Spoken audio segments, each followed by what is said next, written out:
नमस्कार, प्रणाम, जय हिंद साथियों। स्वागत है आप सभी लोगों का हमारे आज के इस वीडियो में। तो दोस्तों, आज का जो हमारा टॉपिक होने वाला है वो काफ़ी ज़्यादा हाई डिमांडेड टॉपिक है। जो हमारा टॉपिक होने वाला है वो है राष्ट्रपति तथा उपराष्ट्रपति के बीच में प्रमुख अंतर। जी हाँ साथियों, अभी भी 100% में से 70% लोगों को नहीं पता है कि राष्ट्रपति और उपराष्ट्रपति के बीच में क्या अंतर होता है। तो इसी टॉपिक पर हमने आज वीडियो बनाया है। तो चलिए बिना देरी करते हुए स्टार्ट करते हैं अपना ही आज का वीडियो और आप सभी लोगों को बताते हैं कि राष्ट्रपति और उपराष्ट्रपति के बीच में क्या अंतर होता है।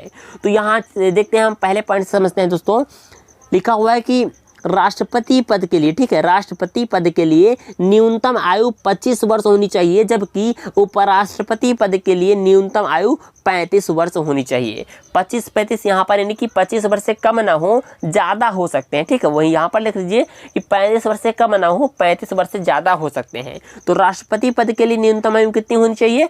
25 वर्ष होनी चाहिए। वहीं उपराष्ट्रपति को देखा जाए यानी उस पद के लिए हमारे पास जो है आयु जो है वो 35 वर्ष होनी चाहिए। तो इस प्रकार से हम आयु को भेद करके इन दोनों के बीच में अंतर निकालिए। तो पहले पॉइंट से हम सभी लोग ये समझे कि राष्ट्रपति पद के लिए न्यूनतम आयु जो होनी चाहिए वो 25 वर्ष होनी चाहिए, जबकि उपराष्ट्रपति पद के लिए न्यूनतम आयु जो है वो 35 वर्ष होनी चाहिए।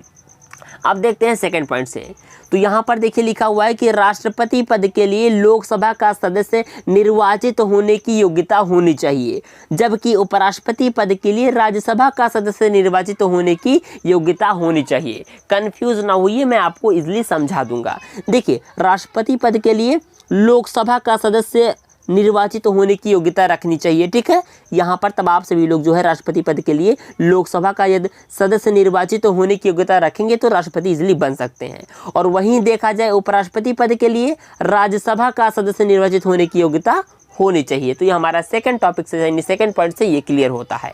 अब देखते हैं हम तीसरा पॉइंट।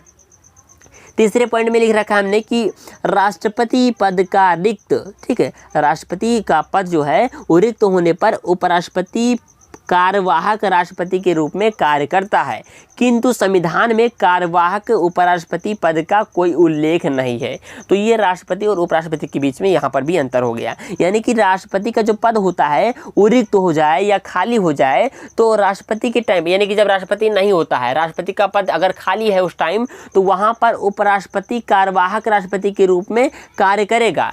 और वहीं उपराष्ट्रपति का पद खाली हो जाए तो संविधान के अनुसार यानी संविधान में बोला गया है कि कार्यवाहक उपराष्ट्रपति का पद में कोई उल्लेख नहीं किया गया है। तो यहाँ पर ये अंतर भी निकलता है। देखिए, अब चौथे पॉइंट में देखते हैं क्या लिखा हुआ है कि राष्ट्रपति जो है वो अपना त्यागपत्र उपराष्ट्रपति को और उपराष्ट्रपति अपना त्यागपत्र राष्ट्रपति को देता है। तो ये दोनों में अंतर है कि अगर राष्ट्रपति अपना त्यागपत्र देना चाहे तो किसको दे सकता है? उपराष्ट्रपति को दे सकता है। और वहीं अगर उपराष्ट्रपति अपना त्यागपत्र देना चाहे तो वो राष्ट्रपति को दे सकता है। तो ये दोनों में अंतर है, पावर दोनों को से मिली हुई है यहाँ पर, ठीक है। तो चौथे पॉइंट से हमको ये समझने को मिल गया। अब देखते हैं पांचवें पॉइंट से। पांचवें पॉइंट में लिखा हुआ है कि राष्ट्रपति के नाम की सिफारिश और अनुमोदन कम से कम 50 सदस्यों द्वारा होना चाहिए, ठीक है, या किया जाना चाहिए, जबकि उपराष्ट्रपति के नाम की सिफारिश और अनुमोदन अनुमोदन कम से कम 20 ही सदस्यों द्वारा किया जाना चाहिए, उनका हो जाएगा। तो राष्ट्रपति पद के लिए राष्ट्रपति के नाम की सिफारिश अनुमोदन कम से कम 50 सदस्यों द्वारा, जबकि उपराष्ट्रपति के नाम की सिफारिश और अनुमोदन कम से कम 20 सदस्यों द्वारा किया जाना चाहिए। यहाँ पर ये भी अंतर निकलता है। तो यहाँ पर ये पता चलता है कि कहीं ना कहीं उपराष्ट्रपति पद से राष्ट्रपति पद काफ़ी ज़्यादा बड़ा है। और ये सबको पहले से भी पता होगा, लेकिन जो प्रमुख अंतर है वो आज आप सभी लोगों को पता होने वाले हैं। चलिए देखते हैं छठे पॉइंट में क्या लिखा हुआ है। तो यहाँ पर छठे पॉइंट में लिखा हुआ है राष्ट्रपति का वेतन जो है वो 1,50,000 यानी कि 1.5 लाख के करीब में होता है, जबकि उपराष्ट्रपति का जो है वेतन 1,25,000 रुपये होते हैं, ठीक है। तो यहाँ पर वेतन के हिसाब से इसमें भी हमारा अंतर देखने को मिल जाता है राष्ट्रपति और उपराष्ट्रपति के बीच में, कि इनका वेतन 1.5 लाख के करीब होता है और इनका 1.25 लाख के करीब होता है, ठीक है। तो इस प्रकार से यहाँ पर भी अंतर हमको देखने को मिलता है।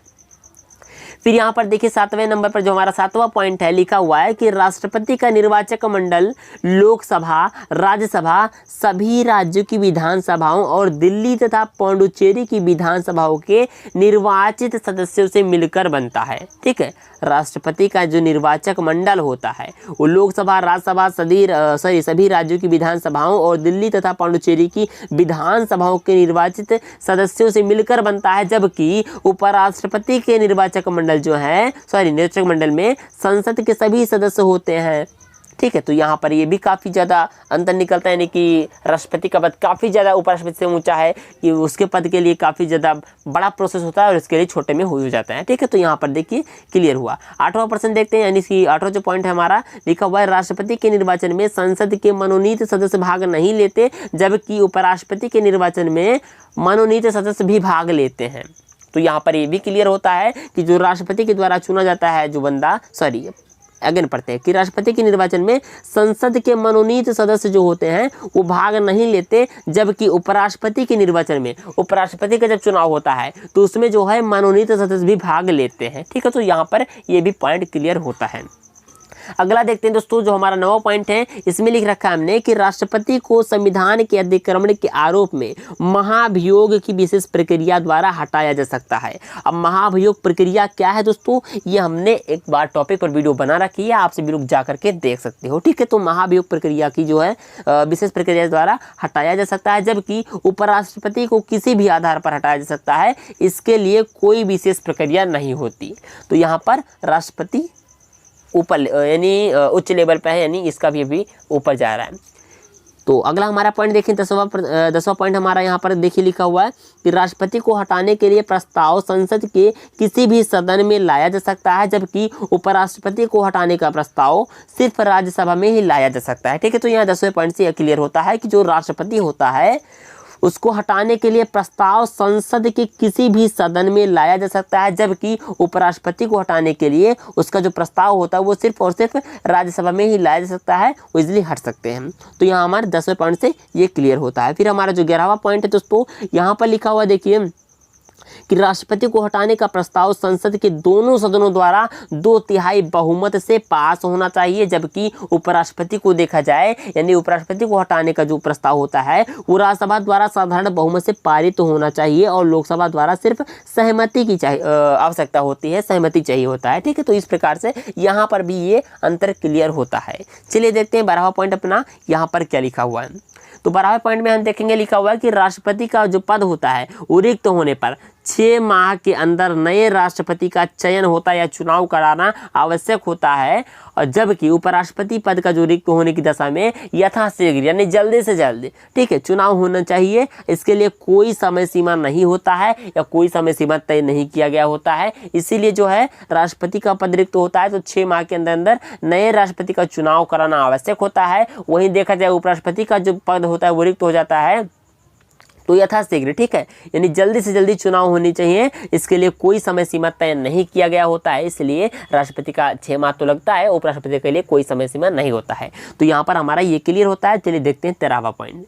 13वें पॉइंट में बताया गया दोस्तों कि राष्ट्रपति संविधान और विधि के परिरक्षण, संरक्षण और प्रतिरक्षण की शपथ लेता है, जबकि उपराष्ट्रपति जो होता है वो संविधान के प्रति सच्ची श्रद्धा रखने की शपथ लेता है। ठीक है, तो यहाँ पर शपथ में देखिए काफ़ी अंतर है कि जो राष्ट्रपति होता है वो विधि के परिरक्षण, संरक्षण और प्रतिरक्षण की शपथ लेता है, और वहीं उपराष्ट्रपति को देखा जाए वो संविधान के प्रति सच्ची श्रद्धा रखने की शपथ लेता है। तो यहाँ पर 13वें पॉइंट में हमको ये क्लियर होता है।